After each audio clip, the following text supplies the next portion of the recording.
મારી બહેનનું નામ કોમલ ધીરજભાઈ સોલંકી છે. એ ફિનાઇલની દવા પી ગઈ છે ત્યારે, એટલે હોળીના દિવસે દવા પી ગઈ હતી.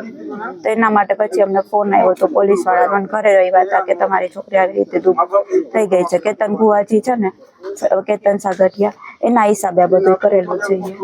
કેતન સાગઠિયા ક્યાંનો વતની છે અને કેવી રીતના તમારા બેનને ફસાવવામાં આવ્યો?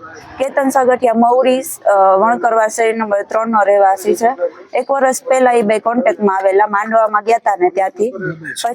પછી એને મારા એવી રીતે એને ફસાવી કે તારા પપ્પા વહેલી તકે ગુજરી જશે, કોકે એની સાથે મેલી વિદ્યા કરેલી છે, તો તારે એને કઢાવવું પડશે બધું. તો એના કારણે એ અમારા ઘરે 2-3 વાર આવ્યો હતો દાણા જોવા.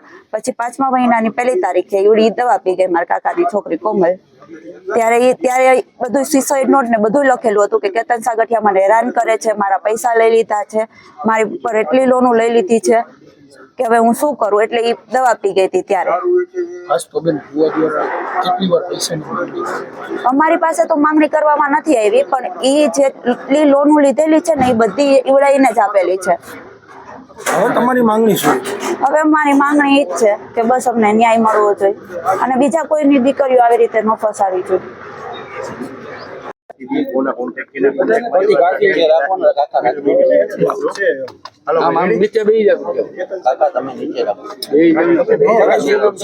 ધીરજલાલ ધનજીભાઈ સોલંકી.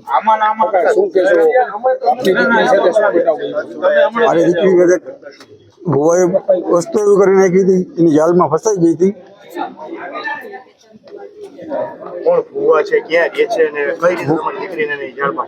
મારા ભાણેજ સાથે 1-2 વાર ગઈ હતી ત્યાં. પછી ત્યાં દાણા જોઈને કે પપ્પા તારા પપ્પા મરી જશે, એ માટે કાળી વિદ્યા કરેલી છે.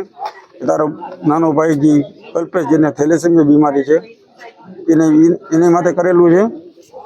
તું વિધિ કરાવ, તારી માટે પૈસાનો વરસાદ કરાવી નાખશું. એ ચડામણી કરીને મારી દીકરીને બોલાવીને અને પહેલાં 1 વાર દવા પીવડાવી હતી, અત્યારે વધારે દવા પીવડાવી દીધી અને મારી છોકરી અત્યારે અવસાન પામેલ છે. મારી દીકરી પેલા વાત કરતી, પછી છેલ્લે કરતી હતી વાત કે પપ્પા આપણું સારું થઈ જશે. વાત તો કરતી હતી, તમે ના પડ્યું પણ ન થાય, કુદરતના હાથમાં છે આ બધી. તમારી દીકરી કઈ રીતે સંપર્ક? ત્યાંની પેલા ભાણેજ લઈ ગયો હતો ત્યાં જોરાવા. પછી ભાણેજ દીકરી કે ના, રોજ 71 મંગળવારે જવા માંડી સ્મશાને પૂછ્યા વગર. જે ભુવા એને છોડી દીધી અને જાલમાં આવી ગઈ. પૈસા તો મારી લોન ઉપાડી પણ એને દીધી ખબર નથી. એને એક મારી 3 લાખની લોન હતી. પછી એને પોતાને એના હાથે લોન ઉપાડીને ક્યાં નાખી હજી સુધી ખબર નથી. મારી લોન ઉપાડીને કે પપ્પા મારે ફી ભરવા છે, નર્સિંગનો કોર્સ કરો, ભરી દીધી.